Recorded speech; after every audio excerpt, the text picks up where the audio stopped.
Hello friends, welcome to my channel Dhruvika classes.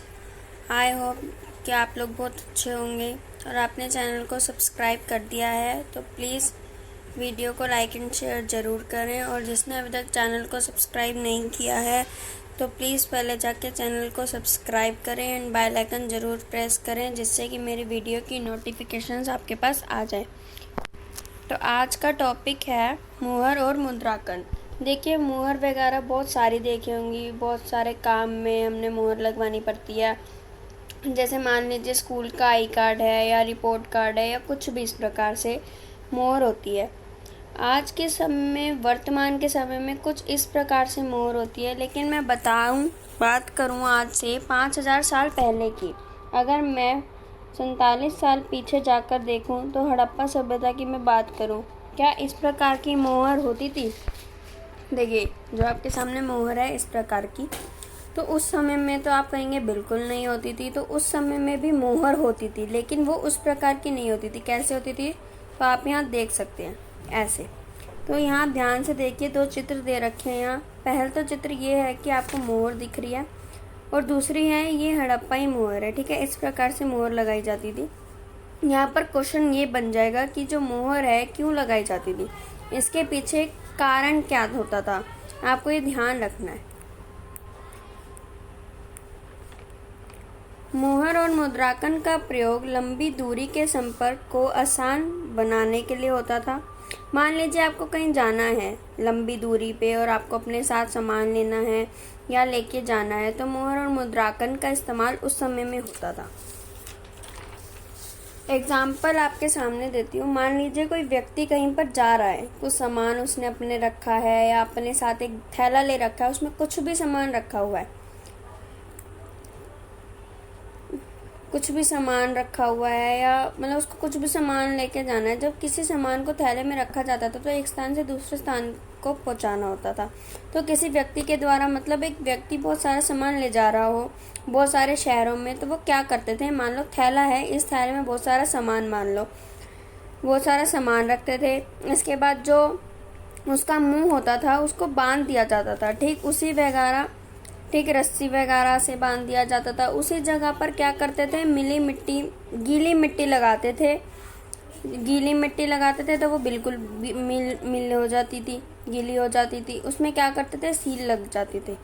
जैसे ही उस गीली मिट्टी पर सील लगा दी जाती थी तो उस पर तो वो छाप छोड़ देता था, मतलब आप उस पर छाप छप जाता था। ठीक है, जब वो मिट्टी सूख जाती थी तो उसमें छप जाता था। मान लो सामान है, 500 किलोमीटर की दूरी पर पहुंचाना है, तो जैसे कि 500 किलोमीटर की दूरी पर पहुंचाना है, जहाँ से मतलब स्टार्ट हुआ है वहाँ पर सारी चीज़ों को पैक करके अच्छे से सील कर दी जाती थी। जो पैक करके अच्छे से सील कर दी जाती थी, तो 500 किलोमीटर के बाद अगर उस पर मिट्टी लगी है, मिट्टी के ऊपर सील लगी हुई है, तो समझ लीजिए उस सामान को किसी ने छुआ नहीं है, किसी ने मतलब खोला नहीं है, कुछ छेड़खानी नहीं की है। तो इस प्रकार से एक जगह से दूसरी जगह पर सामान सुरक्षित पहुंच जाता था। अब देखिए उदाहरण, किसी सामान से भरे थैले को एक स्थान से दूसरे स्थान पर जब भेजा जाता था तो उसकी सुरक्षा का ध्यान रखा जाता था और थैले के मुख को रस्सी से बांध दिया जाता था। ठीक है, अब जो मोहर वाला टॉपिक है आपको समझ में आ गया। अब है हड़प्पाई लिपि। लिपि वाला मैं बता दूं, पेपर में बहुत ज़्यादा पूछा जाता है। हड़प्पा सभ्यता से जो इम्पोर्टेंट क्वेश्चन है वो लिपि वाला है। हड़प्पा सभ्यता के बारे में आपसे पूछा क्या है। आज के समय में हमारी लिपि भाषा है देवनागरी लिपि, हिंदी में आपने पढ़ा होगा। तो देवनागरी में क्या होता है, आप पढ़ते हैं कि वर्णमाला होती है, अ आ ई पढ़ते हैं, क ख ग, इस तरीके से पढ़ते हैं। पर क्या हड़प्पाई लिपि में भी ऐसी वर्णमाला होती थी? ये क्वेश्चन आएगा। जैसे हमारी लिपि में वर्णमाला है, वैसे इनकी लिपि में ही वर्णमाला नहीं होती थी। इनकी जो लिपि होती थी ना, उसमें चित्राकार, मतलब उसमें चित्र होते थे। चलिए इसके बारे में देखते हैं। देखिए कौन सा कोने में आपको चित्र दिख रहे हैं। इन सभी चित्रों का कुछ ना कुछ मतलब है, उनकी लिपि है। हमारे वर्णमाला की तरह तो नहीं होती थी, हम समझ पाए वो उनकी तरह लिपि। लेकिन आज तक इनकी लिपियों को समझ नहीं सका कोई भी, ना समझ आया। देखते हैं हड़प्पा लिपि की कुछ विशेषताएं। ये आपके सामने है। हड़प्पाई लिपि चित्रात्मक लिपि थी। इस चित्र हैं इसमें। इस लिपि में चिन्हों की संख्या लगभग 375 से 400 के बीच है। अब जो हमारी वर्णमाला है वो 12, 10 ऐसे है, और इनकी जो लिपि थी उसमें 375 और 400 के बीच थी। ये लिपि दाएं से बाईं ओर लिखी जाती थी। अब देखिए, जैसे आपका कॉपी का पेज है, आप लेफ्ट से स्टार्ट करते हैं, लेफ्ट साइड से स्टार्ट करते हैं, राइट साइड ख़त्म करते हैं। पर उर्दू में क्या होता था, राइट से शुरू करते थे और लेफ्ट में ख़त्म करते थे। ऐसे इसमें लिपि में, हड़प्पा लिपि में क्या होता है, राइट से शुरू करते हैं और लेफ्ट पे ख़त्म होता है। अब हड़प्पा लिपि की एक रहस्याई लिपि इसलिए कहलाती थी क्योंकि इसे आज तक पढ़ा नहीं जा सका। अब देखिए, यहाँ क्वेश्चन बनेगा, रहस्याई लिपि क्यों कहा जाता था। रहस्याई लिपि इसलिए कहा जाता था क्योंकि इसको आज तक पढ़ा नहीं जा सका। मैंने आपको बताया ना कि इसको पढ़ा ही नहीं गया था। तो अब आप देखिए, हड़प्पा से कुछ मोहरें मिली हैं। मोहरें मिली हैं, ये दिख रही है आपको। यहाँ तांबे के औजार मिले हैं, हजारों टाइप के आभूषण मिले हैं मिट्टी वगैरह के। उसमें भी कई जगह लिपि मिली है। लिपि कैसे भी चित्रकार थी, चित्रात्मक होने के कारण समझा नहीं जाता था। ठीक है, ये आपके सामने दे रखा है। अब हम पढ़ते हैं बाट, मतलब होता है वेट। आज के समय में इस बटकरे बोलते हैं। जो बाट है इस समय में बटकरे बोलते हैं। जैसे लोग जो कबाड़ी वाले आते हैं वो लेके आते हैं ना तोलने वाला, वैसे होता है। आज के समय में हम इसे बटकरे बोलते हैं। मान लो आपको कोई सामान लेना है, मान लो दुकान पर जा रहे हो, चावल खरीदने जा रहे हो। अब बोलो भाई 2 किलो चावल दे दे, वो क्या करेगा, बटकरे से 3 तोल कर दे देगा। आज के समय में तो डिजिटल आ गए हैं, तराजू उसमें तोल दिए जाते थे जो इलेक्ट्रिक चलते हैं, पर लेकिन नॉर्मल तराजू जो होते हैं उसमें बटकरी लगती है। उस समय व्यापार जो होता था, एक्सचेंज जो होता था, उसमें बटकरे जो होते थे वो बहुत ही महत्वपूर्ण होते थे। देखिए, आपके सामने कुछ बटकरे दे रखे हैं, ये 3 हैं। इसको देखिए ध्यान से, बिल्कुल सिंपल है, प्लेन है, मतलब साइज जो है घनाकार है। वो बाट जो थे चट नामक पत्थर से बनाए जाते थे। छोटे बाटों, यहाँ पे बड़ो लिखा है पर ये बाटो है, का प्रयोग आभूषण और मनकों को तोलने के लिए किया जाता था। धातु से बने तराजू के पलड़े में मिले हैं। ये बाट देखने में बिल्कुल साधारण होते थे, इनमें किसी प्रकार का कोई निशान नहीं बनना जाता था।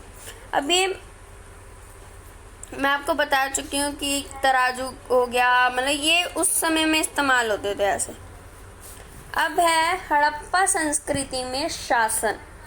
अब हमारे सामने क्वेश्चन ये भी बनेगा, हड़प्पा सभ्यता जो थी विशाल सभ्यता थी, बड़े क्षेत्र में फैली हुई सभ्यता थी। यहाँ से सब व्यवस्थित तरह से चीज़ें मिली हैं।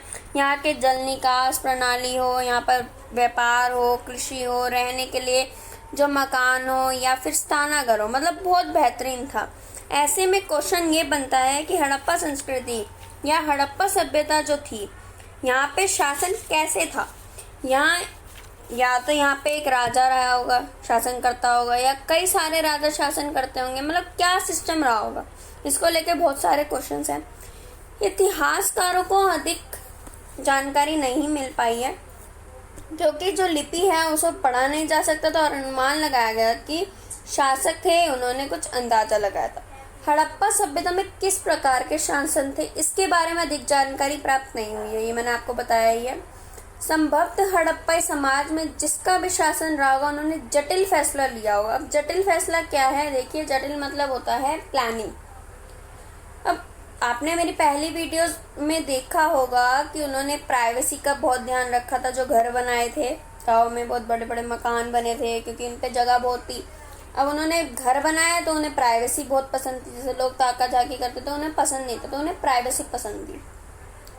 तो जो भी उन्होंने करा है वो प्लानिंग के तौर पर करा है। जटिल फैसला, जो कोई भी जिसने भी शासन वहाँ पे लिया है उसने बहुत ही जटिल फैसले लिए गए हैं। अब देखिए, कहा गया है क्योंकि हड़प्पा की पूरी वस्तुओं में एक रूपता दिखाई देती है। उदाहरण, मुहर, बाट, मनके, ईंट अलग अलग स्थान से मिली हैं। लेकिन सब में एक रूपता दिखी है। संभवतः ईंट का उत्पादन केवल एक केंद्र पर नहीं होता था। अब अंदाजा लगाया गया है कि ऐसे की ईंटें जो बनाई जाती थी वो केवल एक ही स्थान पर थोड़ी ना ईंटें बनाई जाती थी। अब हड़प्पा सभ्यता हमने पढ़ा कि ऐसे फैली हुई थी। अफगानिस्तान, फिर पाकिस्तान का हिस्सा, आलमगीरपुर, भारत ने के कश्मीर का कमाना, इतने बड़े क्षेत्रफल में फैली हुई थी। केवल एक जगह पे तो ईंटें बनाई गई हो, पूरी सभ्यता में ईंटें फैलाना तो मुश्किल होगा। अब मतलब अलग अलग स्थान पर इसको बनाया जाता होगा, ऐसा अनुमान लगाया गया है। हड़प्पा सभ्यता एक विशाल क्षेत्र में फैली सभ्यता थी। फिर भी जम्मू, गुजरात, पाकिस्तान अधिकतर स्थानों पर एक ही आकार की ईंटें प्राप्त हुई हैं। मतलब हैरान करने वाली बात है ये कि एक ही स्थान पर ईंटें प्राप्त हुई हैं। मतलब अलग अलग स्थान पर एक ही प्रकार की ईंटें प्राप्त हुई हैं। मतलब जो भी सिस्टम था वहाँ पे बहुत बेहतरीन था। वहाँ पे वो भी उस जमाने में जब इतनी मतलब सुविधा ही नहीं होती थी, कोई टेक्नोलॉजी ही नहीं है, तब भी आप लोग देखो कितना बेहतरीन तरीके से उन्होंने काम किया। एंड इसका कल लास्ट पार्ट आएगा चैप्टर का, तो इस चैप्टर को बहुत ध्यान से सुने। मैं आपसे रिक्वेस्ट करती हूँ कि चैनल को सब्सक्राइब ज़रूर करें, बेल आइकन ज़रूर प्रेस करें, जिससे कि आपको मेरी वीडियो की नोटिफिकेशंस मिल जाएं। एंड वीडियो को लाइक एंड शेयर ज़रूर करें, please please. And please chapter को बहुत ध्यान से सुनेंगे ना, आपको इतना ईजी चैप्टर लगेगा, सच में बोल रही हूँ। And thank you for watching for my video.